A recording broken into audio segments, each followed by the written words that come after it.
Good day, dear Louisians, old and new alike. We welcome you to the school year 2023-2024. I am before this iconic structure here in the university. I love USL. I intentionally made this video outside of my office because of the important information that you need to know about this structure.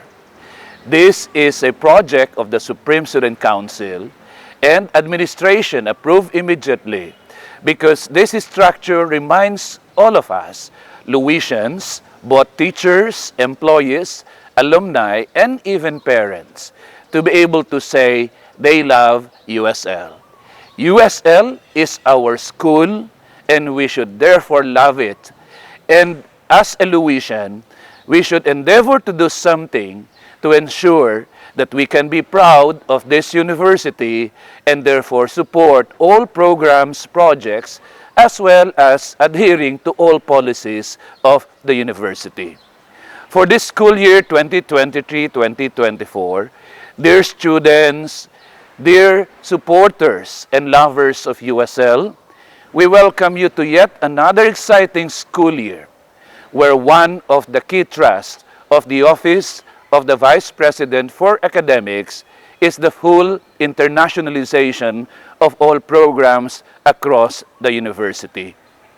That would mean that the school year 2023-2024 will really be meant for globalizing St. Louis. As a matter of information, we have the internationalization programs already in place, and it's also the key trust of the Office of the University President. And for this year, we welcome the integration of the elementary, junior high school, and senior high school into what we call the basic education school.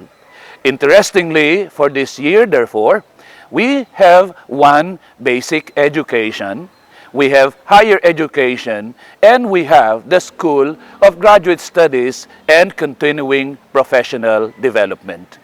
We shall ensure for this year that we shall have realized fully what we envision, the attainment of 21st century education in the university, and continue to become a model to the rest of the country and to the world. My dear Louisians, let us therefore, as I've reminded earlier on, love USL by cooperating and by modeling what it is to be a true Louisian. That you live by the values every day of Christian living, of excellence, of professional responsibility, of social awareness and involvement, and of innovation, creativity, and agility. These are the 5 core values that every Louisian must display every day. And therefore, for this year, I wish you all the best, and let's cooperate together to make the school year 2024 even yet an exciting and a blessed year ahead. Thank you, and have a pleasant day, everyone.